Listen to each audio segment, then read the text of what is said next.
সন্মান দিয়া কিন্তু ইমানো নিদিবা যে মানুহে তোমাকেই সন্মান নকৰা হৈ যায়। নমস্কাৰ বন্ধুসকল, মোৰ ইউটিউব চেনেল আছামিজ মটিভেশ্যন বাই GK লৈ আপোনালোকক পুনৰ এবাৰ স্বাগতম জনাইছোঁ অন্য এটা নতুন ভিডিঅ'লৈ। আহক আজিৰ ভিডিঅ'টোৰ কথাখিনি আৰম্ভ কৰোঁ। মানুহ যেতিয়া বদলি যায় ধৰিবই নোৱাৰি আৰু আমি এইটো ভাবি থাকোঁ যে আমাৰ ক'তনো ভুল হ'ল। বন্ধুসকল, মানুহ কেতিয়াও বদলি নাযায়, মাথোন তেওঁ নিজৰ আচল চেহেৰাটো আমাক দেখাই দিয়ে। কাৰণ লাগিলে যিয়েই নহওক কিয়, যদি তুমি মাজতে এৰি দিয়া তেন্তে সেয়া কেতিয়াও প্ৰেম হ'ব নোৱাৰে, সেয়া এটা গেমহে আছিল। মৌন সিমানেই থাকিবা যাতে মানুহে তোমাক কমজোৰ বুলি ভাবিবলৈ নলয়। বন্ধুসকল, ক্ষমা খুজিলেই চব কেতিয়াও ঠিক হৈ নাযায়। কিছুমান কথা এনেকুৱাও থাকে যিবোৰে চিধা আমাৰ হৃদয়ত আঘাত কৰে। জীৱনত লাগিলে সকলো ত্যাগ কৰি দিয়া, কিন্তু হাঁহিবলৈ আৰু ভৰসা কৰিবলৈ কেতিয়াও ত্যাগ নকৰিবা। পাৰ হৈ যোৱা কালিৰ বাবে কৰা অনুতাপ আৰু আহি থকা কাইলৈটোৰ বাবে কৰা চিন্তা, এই দুটা এনেকুৱা চোৰ যিয়ে নেকি তোমাৰ আজিৰ সুখকণ কাঢ়ি লৈ যায়। কেতিয়াবা কেতিয়াবা আমাৰ জীৱনত ঘটা কিছুমান বেয়া ঘটনাই আমাক জীৱনৰ উচিত ৰাস্তালৈ ঘূৰাই লৈ আহে, নহয়নে বন্ধুসকল? যিবোৰ সম্বন্ধক আমি চিঞৰি চিঞৰি এইটো ক'বলগীয়া হয় যে মোক তোমাৰ প্ৰয়োজন আছে, তেন্তে বুজি ল'বা যে তেওঁলোকৰ বাবে তুমি অলপো জৰুৰী নহয়। বন্ধুসকল, তেনেবোৰ লোকে কেতিয়াও একো অভিমান নকৰে, যাক মনোৱাৰ মানুহেই কোনো নাথাকে। মানুহে মৃত্যুতকৈ বেছি বদনামৰ বাবে ভয় কৰে।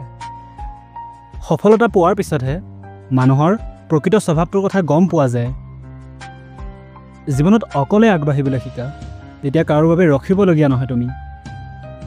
বন্ধুসকল, আপোনালোকে পাৰিলে নিজৰ ব্ৰেইনটোক যিমান পাৰে পঢ়ুৱাব, কিন্তু হৃদয়খনক সদায় গাধৈ কৰি ৰাখিব, যাতে ই আনৰ ভাৱনাবোৰক বুজিবলৈ কেতিয়াও অলপো হিচাপ নিকাচ নকৰে। ধোকেবাজ মানুহবোৰৰ তাত এটা বৰ ভাল গুণ থাকে যে সিহঁতে বৰ মিঠা কথা ক'ব পাৰে। পুনৰ আৰম্ভ কৰিম এটা নতুন জীৱন। তই বদলি যোৱাৰ বাবে কেৱল ভৰসা ভাঙি গৈছে, আত্মবিশ্বাস নহয়।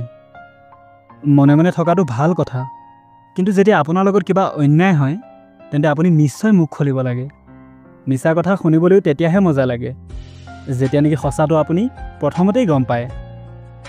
আপোনাৰ সিদ্ধান্ত কেতিয়াও ইমানো কমজোৰ হ'ব নালাগে যে মানুহৰ কথাত আহি সেয়া ভাঙি যায়। বন্ধুসকল, প্ৰেম আৰু ঘৃণ শুনিবলৈতো দুটা সাধাৰণ শব্দ, কিন্তু এই দুটা শব্দই মানুহক ভগৱানো বনাব পাৰে আৰু ৰাক্ষসো বনাব পাৰে। দেখিবলৈতো চব ইয়াত মানুহৰ দৰেই, মাথোন পাৰ্থক্য ইমানেই যে কিছুমানে আমাক আঘাত দিয়ে আৰু কিছুমানে সেই আঘাতবোৰত মলম লগায়। আৰে মন থাকিব লাগে কাৰোবাৰ লগত কথা পাতিবলৈ, সময়টো নিজে নিজেই পোৱা যায়। কেতিয়াবা কেতিয়াবা একো বুজি নাপাওঁ যে ভাল মানুহবোৰৰ লগতেই ভাগ্যই সদায় ইমান বেয়া খেল কিয় খেলে। বন্ধুসকল, কেৰেলাতকৈ তিতালোক প্ৰায় আমাৰ বিপদৰ সময়ত আমাৰ কামত আহি যায়, আৰু চেনীতকৈও মিঠা লোকে সময়ত আমাক ধোকা দি গুচি যায়। মৌনতা হৈছে সেইজন মানুহৰ বাবে চবতকৈ ভাল উত্তৰ যিয়ে নেকি আপোনাৰ কোনো কথাৰেই মূল্য বুজি নাপায়। মোৰ খং আৰু মোৰ প্ৰেম কেৱল সেইবোৰ লোকৰ বাবেহে যিবোৰক মই নিজৰ বুলি ভাবোঁ। বেলেগক যদি তুমি নিজৰ জীৱনত মূল্যৱান বনোৱা তেন্তে তুমি তেওঁলোকৰ জীৱনত কম দামী হৈ পৰিবা। কাৰোবাৰ বিশ্বাস জয় কৰিবলৈ আমাৰ গোটেই জীৱনটো লাগি যায়, কিন্তু ইয়াক ভাঙিবলৈ কেৱল এটা মুহূৰ্তই যথেষ্ট। বন্ধুসকল, এটা সময়ৰ পিছত হয়তো কষ্টখিনিয়েই শেষ হৈ যায়, নহ'লে সেই কষ্ট দিয়া মানুহজনেই শেষ হৈ যায়। এনে ক্ষেত্ৰত কাৰোবাৰ বাবে মনত শত্ৰুতা পুহি ৰাখি কি লাভ পাবা তুমি? বাদ দিয়া না সকলো আৰু এটা মিচিকীয়া হাঁহিৰে জীৱনৰ এটা নতুন চেপ্টাৰ লিখিবলৈ আৰম্ভ কৰা। বহুত বহুত ধন্যবাদ বন্ধুসকল, মোৰ ভিডিঅ'টিৰ কথাখিনি আজি সম্পূৰ্ণকৈ শুনাৰ বাবে। আৰু ভিডিঅ'টিৰ কথাখিনি যদি শুনি ভাল লাগিলে তেন্তে ভিডিঅ'টো লাইক আৰু শ্বেয়াৰ কৰিবলৈ নাপাহৰিব।